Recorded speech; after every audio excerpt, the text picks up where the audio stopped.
Et on la publie dans combien de temps cette vidéo Total Recall? 2 semaines. Ok. En tout cas, j'espère que Dune va pas être décalé, franchement. 2 semaines. 2 semaines. 2 semaines. Schwarzenegger qui va sur Mars, Sharon Stone qui lui tabasse les bijoux de famille, Michael Ironside qui en perd ses bras, les mutants portés sur l'alcool et le sexe. Vous avez reconnu, on parle de Total Recall, le film culte de Paul Verhoeven. You were interested in a memory of, Mars. You're gonna love this, Doug. Yeah, but how real does it seem? As real as any memory in your head. Total Recall ressort le 16 septembre dans une version restaurée en 4K. C'est l'occasion parfaite pour revenir sur ce classique hollywoodien. Parce qu'avant d'en arriver à ce film, ce casting, ce réalisateur, il y a eu des années de galère. Avant le paradis martien, retour sur l'enfer hollywoodien.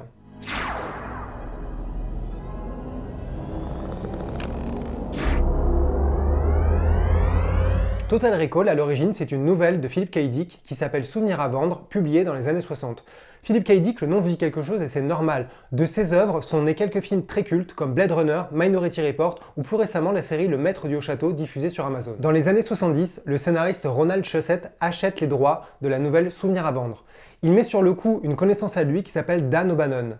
Ronald Shusett, Dan O'Bannon, si ces noms vous disent quelque chose, c'est normal, c'est eux qui ont écrit le scénario du premier Alien. Ensemble, ils commencent à imaginer comment adapter la nouvelle et très vite, il y a des problèmes. Ils ont une vision très différente de l'histoire. Pour Dan O'Bannon, c'est une sorte de James Bond sur Mars. Pour Ronald Shusett, c'est un western sur Mars. C'est le début de multiples réécritures et tentatives. Ils essayent d'abord le côté western qui ne marche pas, ça n'intéresse pas les producteurs, donc ils reviennent du côté James Bond et là ça intéresse beaucoup plus. Pendant tout ce temps-là, n'oublions pas que Ronald Shusett, c'est celui qui possède les droits, c'est donc lui qui est le maître à bord. C'est pour ça que Dan O'Bannon, son collègue co-scénariste, en garde un souvenir un peu amer. Pour Dan O'Bannon, les 2 premiers tiers de l'histoire étaient très bien, mais la fin, qu'il n'a pas écrite, n'était pas à la hauteur et était même incohérente selon lui. Au début des années 80, le projet Total Recall s'emballe. Disney est pendant un temps intéressé, mais c'est finalement le producteur Dino De Laurentiis qui se met sur le coup. Dino De Laurentiis est un producteur alors très en vogue. Il vient de faire Flash Gordon, Conan le Barbare ou encore King Kong. Il vient de tourner le film Dead Zone avec David Cronenberg et c'est à ce réalisateur qu'il propose de mener Total Recall. Comme on le sait tous aujourd'hui, le Total Recall de David Cronenberg ne se fera pas. Pourtant, Cronenberg, il a passé 1 an à travailler sur le projet. Il a travaillé sur les costumes, sur les décors, il a réécrit le scénario une dizaine de fois, particulièrement la fin du film, qu'il trouvait lui aussi problématique. Cronenberg voulait un film de science-fiction divertissant mais intelligent, et c'est ce qui a posé problème. Ronald Shusett, qui était toujours très impliqué, a été exaspéré par la bizarrerie de son scénario, qui était pour lui trop proche de la bizarrerie de l'écrivain Philip K. Dick. Il voulait Indiana Jones sur Mars, mais forcément, en prenant David Cronenberg, réalisateur de films violents, perturbants et pas du tout grand public, ça n'allait rien donner. Donc David Cronenberg quitte le projet, et Total Recall est mis en pause. He's not gonna want to come back. Oh, that's for sure. Des concept art de cette version abandonnée ont été dévoilés depuis sur le web et on peut y voir des choses fantastiques. Par exemple, la montagne en forme de pyramide qu'on voit dans Total Recall aurait dû être une structure en forme de sphinx déterrée dans les sables de Mars. Il y avait aussi Kuato qui était beaucoup plus présent, des agents dont les armes étaient cachées dans leur propre corps, et même, mon préféré, des chameaux avec des respirateurs. Nous sommes en 1987 et même sans David Cronenberg, Total Recall avance.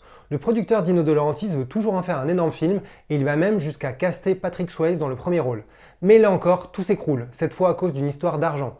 Le producteur Dino De Laurentiis a subi pas mal de gros échecs, notamment le Dune de David Lynch. C'est là qu'Arnold Schwarzenegger rentre en scène. Il a des vues sur le premier rôle de Total Recall depuis un moment, en vain, et il profite de la situation. Il demande au studio Carolco de racheter les droits de Total Recall, et le studio Carolco, à l'époque, tout le monde en parle puisqu'ils viennent de lancer Rambo avec succès. Schwarzy, à l'époque, il est au top de sa gloire, et c'est pour ça qu'il peut s'inclure dans le package avec un poids et un pouvoir énormes. Il se retrouve avec un salaire de 11 millions, ce qui est énorme à l'époque, une grosse part sur les recettes au box-office, et il a un droit de regard sur à peu près tout. Le réalisateur, les acteurs et même le marketing du film. Il choisit Paul Verhoeven comme réalisateur parce qu'il a aimé Robocop dans lequel il a failli jouer. Il faut aussi réécrire le scénario parce qu'à l'origine, le héros est un homme normal et maintenant c'est lui, Monsieur Muscle, qui l'incarne. Pour ça, il engage Gary Goldman, qui est le co-scénariste des aventures de Jack Burton, le film de John Carpenter. Et enfin, le budget explose. On passe de 20 millions à quasiment 60 millions. Schwarzenegger use de son pouvoir jusqu'au bout et se mêle de tout.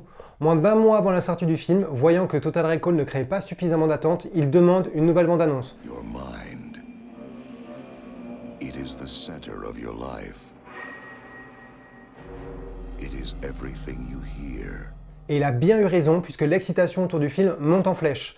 Total Recall sort en 1990 et pour un budget d'environ 60 millions, il récolte plus de 260 millions au box-office mondial. À titre de comparaison, c'est plus que Die Hard 2, 58 minutes pour vivre, et Retour vers le futur 3. Mais par contre, ayons en tête que c'est quand même 2 fois moins que Ghost, le gros succès de l'année. You think this is the real Quaid? It is. Total Recall est donc un projet de commande pour le réalisateur Paul Verhoeven. Il a été engagé pour faire ce film, comme ça a été le cas sur Robocop ou Starship Troopers. Ce qui l'a intéressé dans Total Recall, c'est toute l'ambiguïté de scénario, le doute entre rêve et réalité. Est-ce que Quaid, le héros, est réellement celui qui va sauver Mars, ou est-ce que c'est juste un pauvre type sur le fauteuil de la société Recall dont le cerveau est en train de griller? Verhoeven était surpris mais ravi que le studio accepte cette direction, mais par contre inutile de vous engueuler avec vos amis pour savoir si Total Recall est un rêve ou la réalité. Pour le réalisateur, il n'y a pas de bonne réponse. Les deux sont possibles, les deux réalités coexistent, à chacun de savoir ce qu'il veut croire. Le film entier est bâti autour de cette idée. Néanmoins, beaucoup de choses penchent vers l'idée d'un gros fantasme du héros. Quand il va chez Recall et qu'on lui implante ce souvenir factice, on lui explique qu'à la fin, il aura sauvé la planète, tué le méchant et embrassé la fille. C'est exactement ce qui se passe. Le scénario qu'on lui implante, il est intitulé Ciel bleu sur Mars, c'est tout l'enjeu du film. Et quand il choisit la fille de ses rêves, c'est bien Melina, la future héroïne qu'il embrasse, qui apparaît à l'écran. Verhoeven a en plus passé des indices un peu plus discrets dans le film. Par exemple, le scanner du métro ne repère pas la puce que Quaid a dans la tête. Les artefacts aliens qu'on voit chez Recall, c'est exactement ce qu'on voit à la fin du film dans le réacteur nucléaire sur Mars. Et le déguisement de la grosse dame aux douanes de Mars, ça commence à déconner quand il parle de 2 semaines. 2 semaines, c'est la durée du séjour factice que Recall lui implante. Mais en même temps, Verhoeven laisse aussi des indices pour qu'on se dise que Quaid est réellement un agent.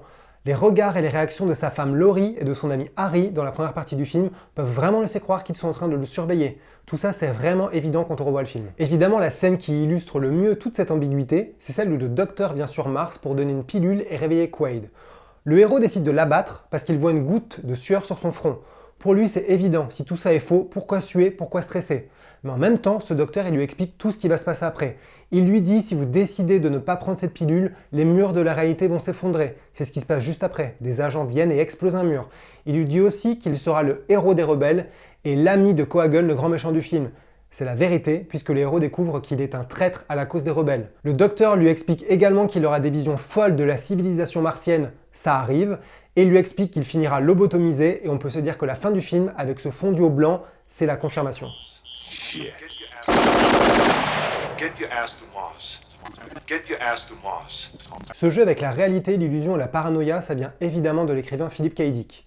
Mais entre le film et la nouvelle dont il est adapté, il y a pas mal de différences, même si tout part de la même idée. Un héros qui vient se faire implanter de faux souvenirs martiens chez Recall et découvre qu'il a déjà de faux souvenirs implantés dans sa tête. Ce jeu avec la réalité et les fantasmes est encore plus intéressant transposé au cinéma puisqu'il y a une lecture méta.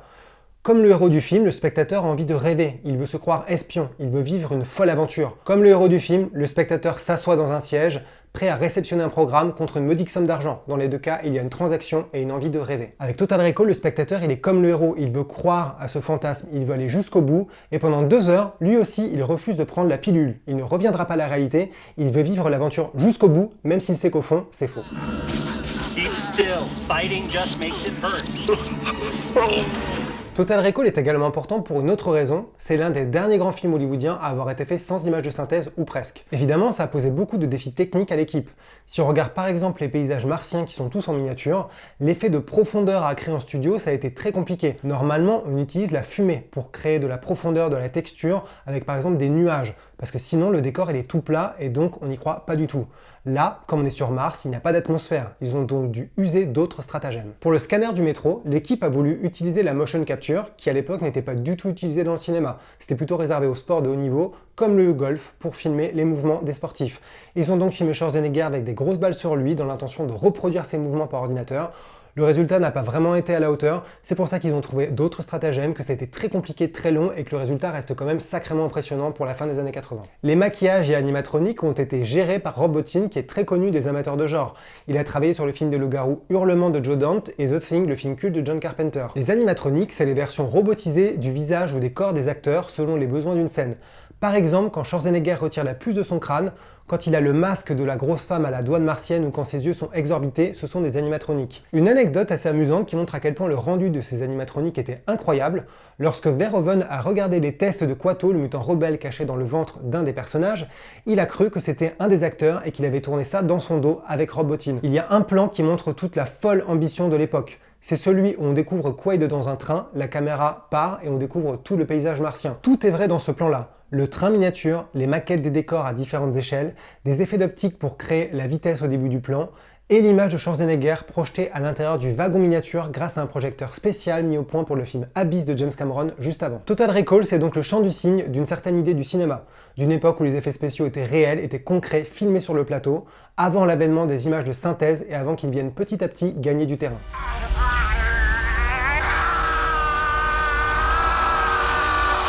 Comme à peu près tous les films hollywoodiens de Paul Verhoeven, Total Recall a failli avoir une vie après Paul Verhoeven. Total Recall 2 a failli arriver, mais sous une forme assez étonnante. Tout est parti du scénariste Gary Goldman, qui est donc celui qui a été amené par Schwarzenegger sur Total Recall. Il voulait à la base adapter Minority Report, qui est une autre nouvelle de Philip K. Dick. Il voulait réaliser avec Paul Verhoeven en producteur, mais Verhoeven a une idée un peu étrange. Il voulait transformer ce Minority Report en Total Recall 2, reprendre le héros du premier film, qu'il soit à la tête de pré-crime et que les mutants sur Mars soient les précogs. D'un coup, le projet excite beaucoup plus. Paul Verhoeven revient finalement réaliser, Schwarzenegger revient aussi dans le premier rôle, les scénaristes du premier film reviennent, sauf que tout s'écroule. Le studio qui devait porter le projet, Carolco, s'écroule. Tout le monde part. Le studio Fox rachète le projet, veut relancer la machine mais se désolidarise de Total Recall. Ils veulent seulement faire un film Minority Report et pendant des années ils essayent.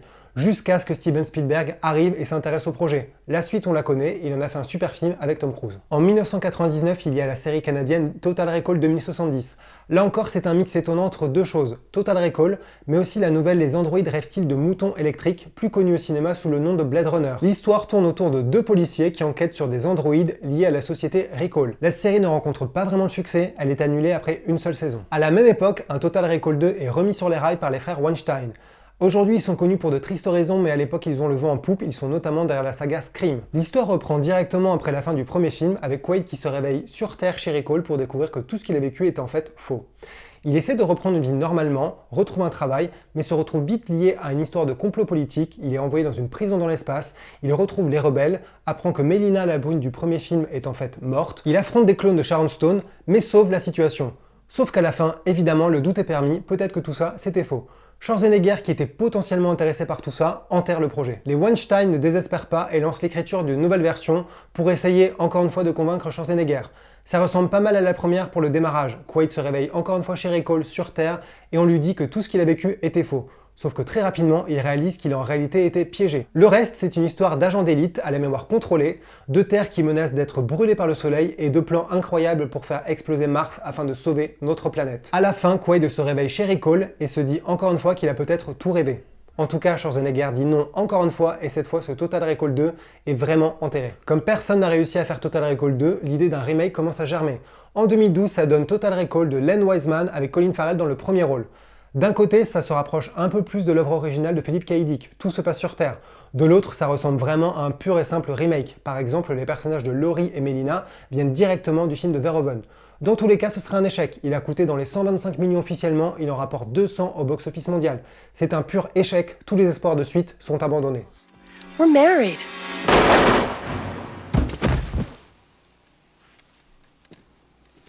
Consider that a divorce. Ça fait des années que Paul Verhoeven répète que ces films américains sont pris trop au sérieux par les studios hollywoodiens. Pour lui, c'est la raison pour laquelle les remakes de Total Recall et Robocop sont des échecs. Selon lui, Total Recall, c'est une histoire qu'il faut prendre avec un petit peu de légèreté. C'est pour ça que caster Schwarzenegger, une montagne de muscles pour jouer un ouvrier pseudo normal, était une brillante idée. C'est un divertissement et il ne faut pas l'oublier. On peut s'y amuser comme jamais. Plein de répliques cultes, Schwarzenegger habillé en femme, la prostituée à trois seins, la prostituée Nem qui mitraille à tout va, et une sacrée dose de violence.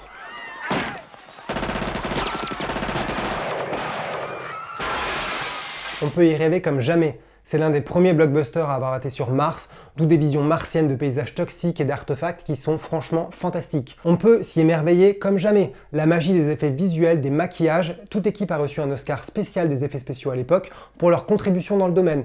Et on peut évidemment y réfléchir comme jamais. C'est la porte ouverte aux réflexions existentielles et philosophiques de Philip K. Dick sur le rêve, la réalité, l'illusion et la paranoïa. C'est ce film qui a donné à Paul Verhoeven la brillante idée de caster Sharon Stone dans Basic Instinct.